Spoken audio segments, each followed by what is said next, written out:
This is The Toss-Up, where an expert line panel dissects the hottest stories within the world of sports. From some of the nation's strongest college programs right here in Bloomington, to the games and moments that capture the world's attention, it's all right here on The Toss-Up.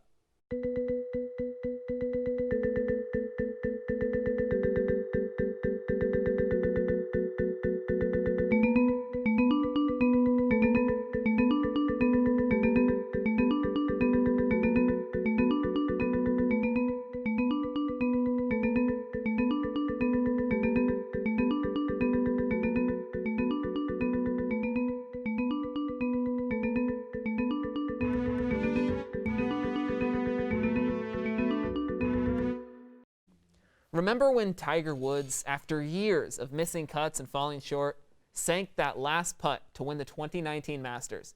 That was 19 months ago, and he just now hosted the Champions Dinner this past week. Now, is he ready to defend his title? Well, he'll have some stiff competition. Since the PGA restart, Bryson DeChambeau has been the talk of the tour, not to mention a handful of first-timers in Augusta who could challenge for the title, and a whole crew of inexperienced golfers looking to get their hands on that green jacket.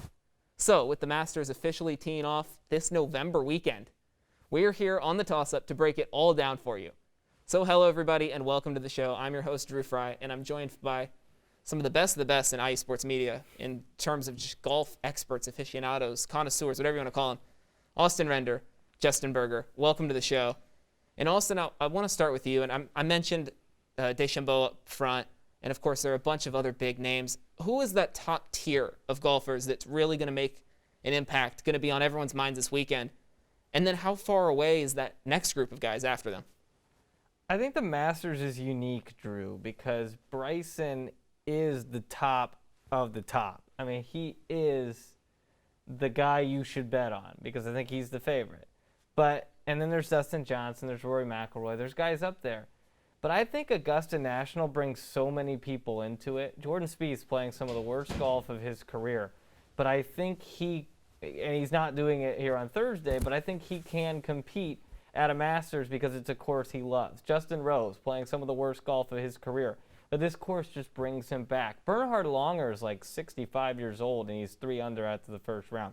The favorites are there, but it's a small gap, in my opinion, between them and the rest of the field.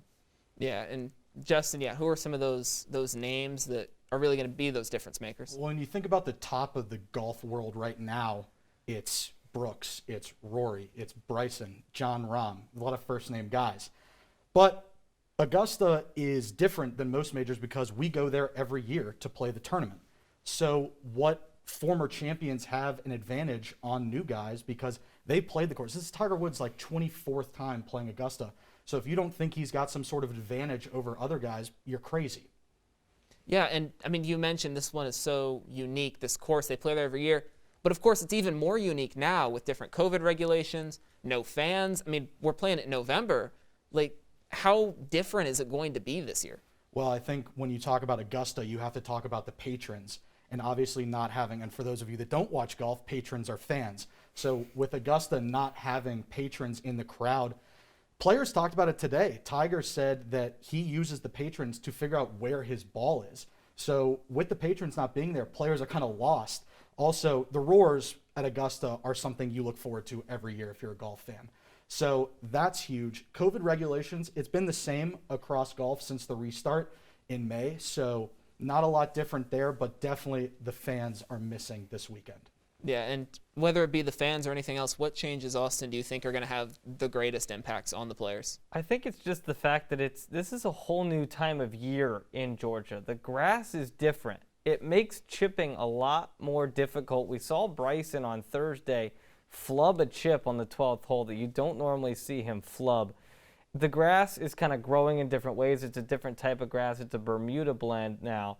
And also with all the rain they've gotten this week, Drew, it is soaked. And I know they have the sub-air around the greens, which can dry it out a little bit, but it's like a dartboard out there. These guys are just firing at flags, and the ball's just hitting and stopping, and that's not – normally you've got to play for the big bounces, the undulation, the spin, and that's just not there this year, which is changing the entire tournament. Yeah, I mean, with rain even postponing the start of that first day, and I mean, this is playing in November, there's a lot less sunlight that you can go off of. You got to start your tee times and just plow through it. So a lot of different factors that can really affect just the pace of play and the style of it. And with some of these different factors, maybe some of the big names fall short. You already mentioned Bryson with that weird flub to start off. There's going to be a handful of other guys who can take that leap, whether it's a lucky tournament, whether this is their breakthrough. Who are some of the guys, Austin, that may not be in the big conversations right now, but you think, frankly, should be? Well, I think you just have to look at a guy who's played really well in the last 2 majors, and that's Matthew Wolff. I don't think for being top 5 in his last 2 majors, which, by the way, were his first 2 majors of his entire career, he's not getting enough run. This is a guy who clearly knows how to compete at the biggest stage. T4 at the PGA Championship, solo second at the U.S. Open. I like his chances. I think he hits the ball really well. This is a place that ball strikers will really thrive, and he's a great ball striker. Another one, Adam Scott, former champion, who I don't think gets the run that he deserves because he kind of went down in his career because of the anchor band with his putter. He has that figured out now. He is a tremendous player, another good ball striker. I expect him to be around for the weekend as well. Yeah. I mean, it'd be silly not to take in consideration what happened today. Paul Casey fired off a 65, and we saw what he did at Harding Park earlier this summer, finishing tied for second. It was his best career finish at a major. He's a guy like Lee Westwood, who's also in contention. He shot 4 under today. They've been so close so many times, and Augusta is a course for ball strikers like they are, where it lends it to themselves. They can make it happen. We'll see if Paul Casey could put it together in the weekend, but Paul Casey, definitely a guy I'm looking at now that people weren't talking about at the beginning of the week. Yeah, as you mentioned, we've already got 1 day of golf under our belt so far, and mentioning Paul Casey or even some other guys just to spin off of that, who have been some day one surprises, whether that be for the best or for the worst? Austin brought up Bernhard Langer earlier. I'll bring up Larry Mize as well. Larry Mize won it in 87, I believe. So he is a 62-year-old gentleman now. Bernhard Langer is going on 65. And they are both in contention. Mize at -2, Bernhard at -3 right now, and he's still got a couple holes to play. It's crazy to think that a 60-year-old could win, but if you remember 11 years ago, Tom Watson at Turnberry, where Stuart Sink won in a playoff, Tom Watson was 59 when he finished second. So it's possible for anybody to compete. So I'll go with the old guys. Yeah, I saw there were some competitors who are playing right now that if they win, Tiger Woods would have to hand them a jacket of someone who wasn't born when he won his first jacket. And that's just absolutely incredible. Austin, do you think that some of these 60-plus guys could actually win it this year? No. I think they're great stories, but no, I don't think Bernhard Langer and Larry Mize will be. I think they could make it to the weekend, but I don't think they'll be in the conversation. I'll take the flip side of Justin there and some of the guys that have struggled here in day one. Brooks Koepka makes the turn, and he's 2 over par right now. His round got cut after 10 holes. He's got a lot of work to do just to get himself back in. Under par is the cut line right now. So you have a lot of work to do at +2 to get yourself back into it. Rory Mcilroy, even par at the turn. He's got some opportunity to get that back, but a really disappointing start for him. And Jordan Spieth, +274 today. I know he's not playing good golf right now, but I thought this course would bring back some good vibes. No, he's a mental mess right now, and it's really tough to watch because he's just such an electrifying player when he's playing well. Yeah, no good vibes for Jordan Spieth so far, but still time to get back into it, I guess. I mean, it's day one. Still have to see where that cut falls down later in the week. But for us, we are going to take a little bit of a break, but coming up after the break, we have a lot more to discuss, and we're going to have you guys make some of your predictions. So after this break, make sure you stick with us. We're going to have some fun.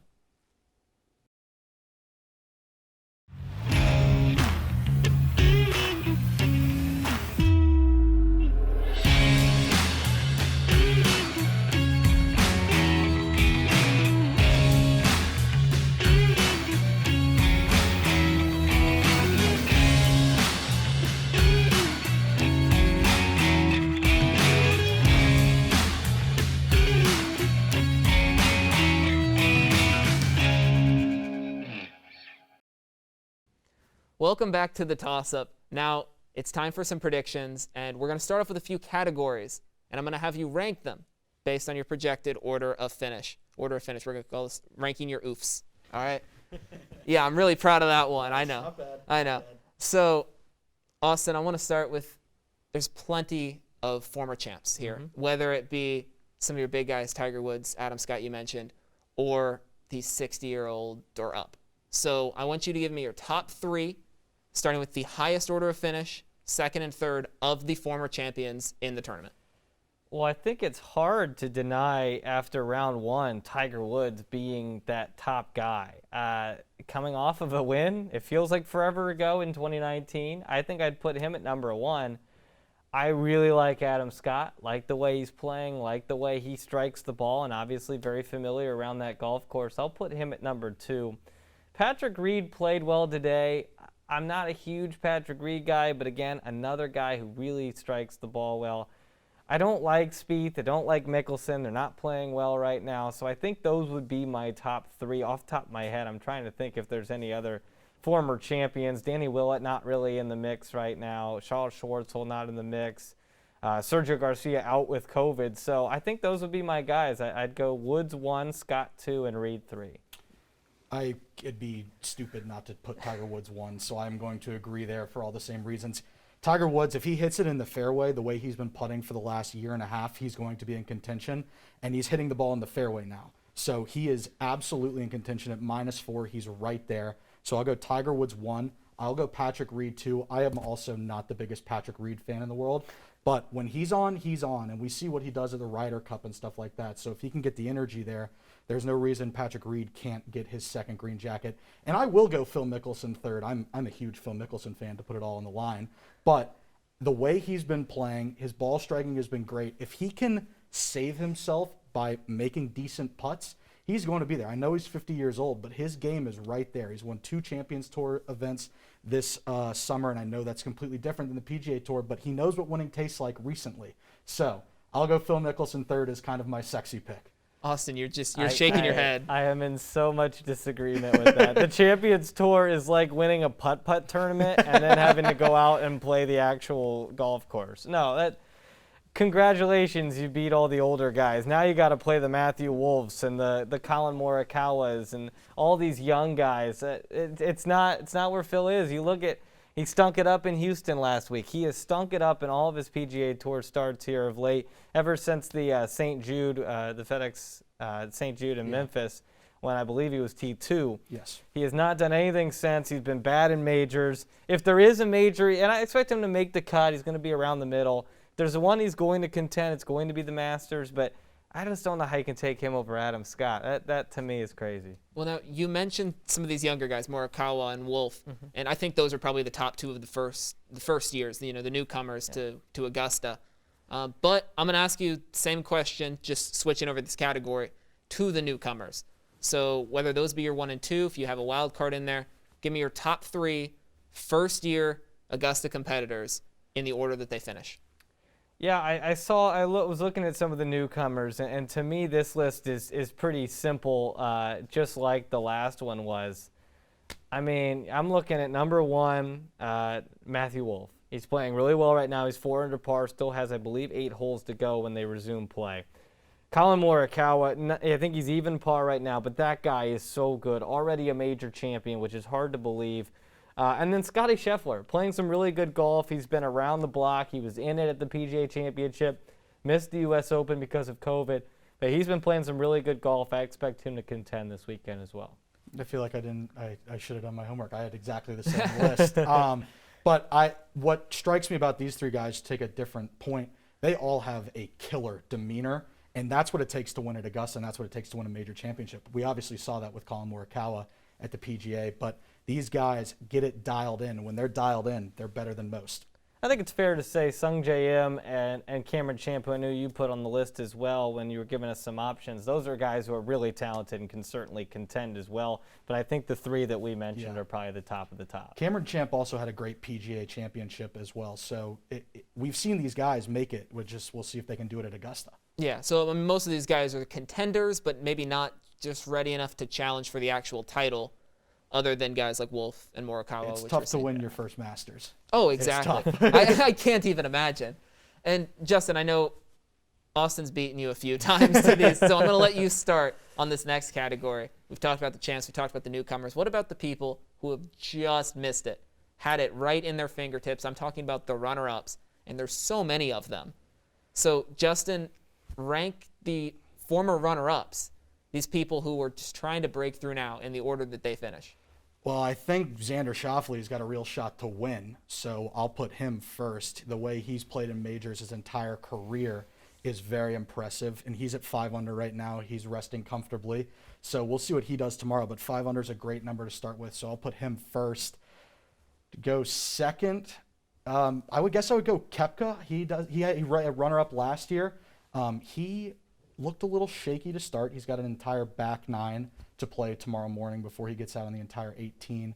So Koepka would be my second choice, I guess. Third runner-up, I guess I would go Lee Westwood. He has started off hot, 4 under. Like I said earlier, he has gotten so close so many times in major championships. So maybe in year 47 of his life, this is the one that he gets to go through. Maybe, I don't know. I'll put him third for a feel-good story. There we go. Feel-good story. I like rounding out that top 3 with your feel-good story. Austin, what's going to be your order of finish for the runner-ups? This is one where I think we can differ because there are so many. There's so many of them. I think you left a couple big ones off your list. Dustin Johnson, to me, I think I'm still going to put Xander at 1. Mm-hmm. He's playing really good golf. Like you said, his major track record's fantastic. Dustin Johnson's my number 2. Smooth. He's bogey-free so far in his first round, 3 under par. It's just a guy that doesn't look like he's trying that hard, and he still makes incredible shots, good putts. He's a guy that I just think his demeanor's set to go. He's ready to win a Masters. And, man, I liked the way Oosthuizen came out of the gates. I don't like him as much as I like the birthday boy who just celebrated his birthday a couple days ago. Has 2 hole-in-ones this week, 1 on the 4th hole and 1 skipping it across the water. If you haven't seen it, go check it out. It's Jon Rahm. He's 3 under par. He's right in the mix. That's a guy that is knocking on the door for his first major. He contended here a year ago. I expect Jon Rahm to be a big part of this weekend. Oh, yeah. If anyone hasn't seen that Jon Rahm video, please look it up. That was absolutely incredible. How many bounces do you think that actually took? On the water, I think 3. It's a 3. Yeah. 3 skips on the water. It's just crazy to think that, I'm just going to go stand across the other side of the lake and hit it onto the green by bouncing on the water. I don't know how. It's insane. Most people aim away from the water. He aimed into it 3 times. Yeah. Well, that's the beauty of the practice rounds. They always try and do it there on 16. You just don't normally see a guy actually make the shot. Right, and then for it to land on the green and roll all the way into the hole. Yeah. Absolutely incredible. Fantastic. Textbook, just the way he drew it up. Oh, yeah, exactly. And so we're going to take this into our final 3 questions, or more of our quick fire round. So just generic questions, straightforward answer. Justin, I want to start with you, and I want you to give me your surprise contender, someone who maybe most people didn't see coming, but actually has a legitimate shot at winning in Augusta. So before today, or I guess if we were recording before the round started, I would have said Kevin Kisner. I'm still going to say Kevin Kisner. He shot 1 under today. He's not out of it. That's going to make the cut if he stays where he is. Kisner is a guy from Aiken, South Carolina, which is just across the border. It's about a 30-minute drive from Augusta National. He's very familiar with the course. He played golf at UGA, so he's played at the Masters, or played at Augusta National a bunch of times, and he's played at the Masters a bunch of times as well. So his deal is he is by no means a long hitter. He is completely a ball striker and a short game guy. So Augusta National, you don't have to be a guy who bombs it like Bryson does to win there. He's got a real chance if he can make his putts. That's what's got to happen this weekend. He's got to go low tomorrow. I'd like to see him at 5 or 6 under heading into the weekend to give him a real shot. But no one talks about Kisner, so I'll go Kisner. Yeah, and you mentioned sort of being from that area. He could have been that hometown hero, but no fans this year, so he won't really get to feed off of that energy. Austin, who's going to be your surprise contender for this weekend? Well, I'm going to use Thursday to my advantage. Of course. Kisner, that's what it's there for. In my opinion, Kisner's out of the tournament. And probably not. But I'm going to take you guys a little bit further up. I think it's just, I don't know if he'll contend all the way through the final putt on Sunday, but I really like Lee Westwood. You roll the clock back to 2019, he was top 5 at the Open Championship, which is hard to believe. You forget about that. That's why he's in the Masters. He had lost his exemption. And he's kind of had a rebirth in his career. He's won now in, I believe, 4 different decades, something crazy. Probably not 4 because he's only 47, but I think 3 straight decades. As a 7-year-old Lee Westwood running around in Augusta National. But he's been so absolutely fantastic this past probably 18 months or so on the European Tour. Has a couple of wins. I think he's ready kind of to make a little twilight end to his career. Like you mentioned, you like the feel-good story. I think Lee Westwood's in this one for the long haul. Yeah, that would be an incredible feel-good story. And now I'm going to switch it up on you and go to the flip side. Guys who, big names, probably were considered to be in contention. Obviously, you can use Thursday to your advantage again. But guys who you're projecting are just going to miss the cut altogether. Their weekend's cut short. Austin? Well, Brooks Koepka does not look good. I don't know if the injury's still nagging him. He finished 65-65 at the Houston Open last weekend. I thought that was some good vibes to bring into Augusta, and he could still turn this around tomorrow. He's going to have 26 holes to play, but he does not look good. I'll throw Colin Morikawa in there as well. He's at even par still with holes to play, but he's a guy that I think he's still kind of on that major championship high from winning back in August and just has not really been able to get it going since. So Brooks was one of my answers as well, but I'll change it up. I do believe that he is still working on that injury, and he won't be fully healthy till he stops playing for a little while. It pains me to say, but Rory Mcilroy has not been playing great golf. It has started in the first couple rounds in the last couple majors. He's been off to a slow start.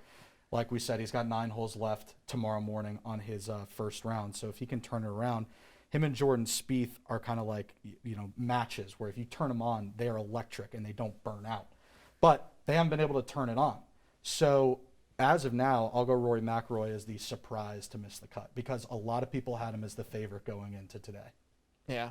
And, a lot of these big names. I mean, there's a ton of big names in the tournament, as always. So we could see guys on either end of it.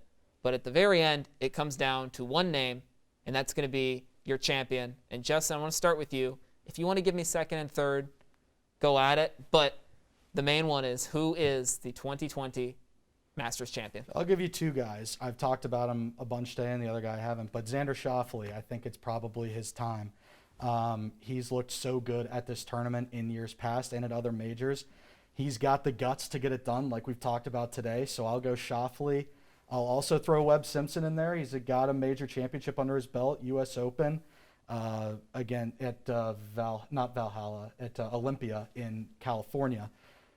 He's done it before. He's won twice since the restart, so why not Webb and then maybe Ricky Fowler if you're into a feel-good story. There you go. Guy needs a major. No chance. We got to finish it out, especially for Justin. We have to finish it out with the feel-good story. I'm always a feel-good story guy. Why not? Exactly. I love it. And you say, so your number one winner, though, you're going Xander Schauffele? Schauffele is the one I'm most confident in. All right, Austin, what do you have?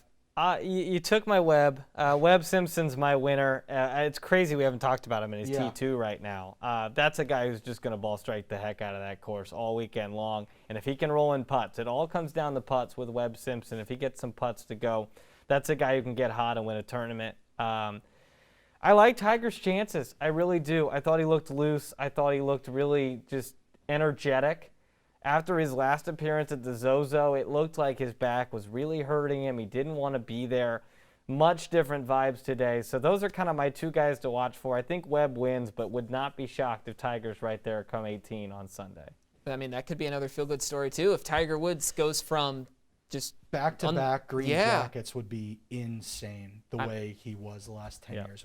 On like 2-3 years ago, he was on the edge of oblivion, and now he has a legitimate shot of winning back-to-back green jackets. That would be absolutely incredible. Of course, there's still a full weekend ahead of us and plenty of golf to watch. So that will do it for our show this week, but be sure to continue the discussion on our Twitter page at IUSTV Sports and on Instagram at IUSTV Sports. You can always give any suggestions for the show and ask any questions you might have.